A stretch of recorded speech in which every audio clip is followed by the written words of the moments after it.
Welcome back, brothers and sisters. I'm Braden. This is Langley Outdoors Academy, and thank you for stopping by. All right, guys, so you know on this channel that we cover the why of the gun control left. We are the tip of the cutting edge of that spear of the Second Amendment advocacy, and we are on to something else tonight. Now, we've covered together the 8 months of the Biden administration so far and how they've dipped and they've dived and they've gone different directions. Just to give you a recap, if you recall, they went first through we're going to pass legislation on gun control. Then when that failed, it went into directly executive action. Then when that started to mess up, they're going in a different direction. And that different direction is becoming clear through a pattern that we're going to discuss tonight. So everything is linked in the description box below, as always. But I want to hear from you guys on this. Tell me if you see the pattern, if I'm onto something, if we're both onto something, you and I work on this together, because we will pass this blessing on to the next generation of the Second Amendment. But now, let's dive in. I'm going to paint a picture for you. I'm going to show you a bunch of the things that have happened recently, particularly around the tactics that the gun control left is using to attack the Second Amendment industry now. Here we go. I'm going to show you all in quick succession, and then we're going to talk about it. First one, LA deputies shot in ambush sue ghost gun kit manufacturer. Mexico sues U.S. gun manufacturers over arms trafficking. Gunmaker Remington offers $33 million settlement to Sandy Hook families, the latest step in a years-long battle. AP. San Francisco DA sues 3 California-based ghost gun companies. U.S. Justice Department says Missouri state gun law is unconstitutional. And the last one, it's hard to sue gun makers, but New York is set to change that. Now, these things have all occurred in the last about 3 to 4 weeks, getting with more and more frequency towards the current time. That's what I want to talk about, guys. And now think about this really closely. Beginning of the year, Biden administration's brand new. They haven't, done anything wrong yet. And they go into it and they say, we're going to pass legislation. We have the votes. Fairly soon after that, they had H.R. 8 and 1446 ready to go, along a slew of other crazy gun control bills, but they decided to really put forward the background check bills. This was the same time that H.R. 1 was a thing, so they put all this stuff through. H.R. 8 and 1446 kind of languished in the Senate because that darn filibuster. Now, if you recall, they put significant pressure on Joe Manchin from West Virginia and Kyrsten Sinema from Arizona, 2 senators who said we're keeping the filibuster in place because they tried to destroy it for about a month and a half. We covered that in depth on this channel.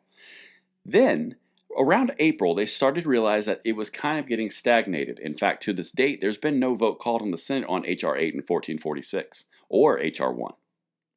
They don't like that. So then they shifted tactics. Biden comes out and basically sets 5 executive actions, all different things, which we've talked about. You've got the pistol gun brace, you've got the ghost guns, and you've got some other data collection points.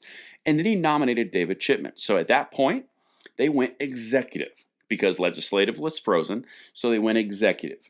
Well, now the executive branch seems to be frozen because pretty much Chipman's kind of failed and they've got some issues going on, if you know what I'm saying, across the board. So executive road has now closed. They're moving into litigation. This is where they're going to start going after companies on the other end of the private spectrum by suing individual companies for violating anything that they can find and trying to put them out of business and basically gun control them out of business and sue them out of existence. Now, I know this is not the same as gun control through legislation, but it could be just as effective if they bankrupt these companies. And that's the next move that they're doing, guys. Make no mistake about it. So far, we're seeing battlefield chosen by the left, legislation, nothing happens. Battlefield chosen by the left, executive action, ATF, DOJ, ETF task forces. Now they're moving into private litigation.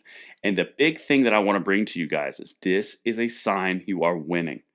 When they change the battlefield, they're meeting too much resistance and they try to go a different direction.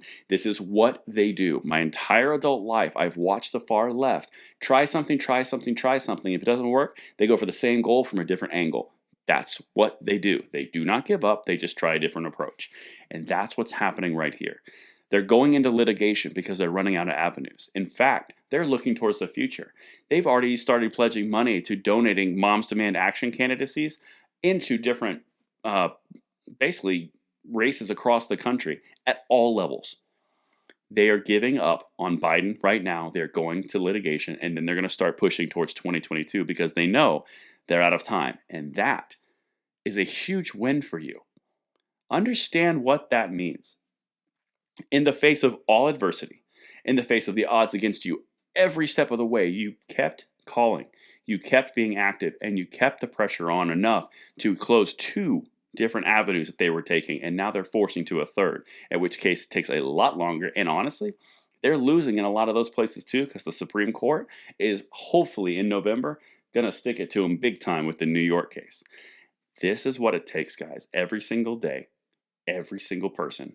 You never understand or know the full impact of your actions, but they matter. And that's the piece that I want to say. This is a good sign. It's not over. This fight will never be over. They are very driven. But for what we're doing right now as individuals driving together for the Second Amendment, this is a good sign at the moment, but now we're going to shift over to this battlefield as well, and we will see you there. Let me know what you guys think in the comments field below. And until tomorrow, I'm Braden. See you later.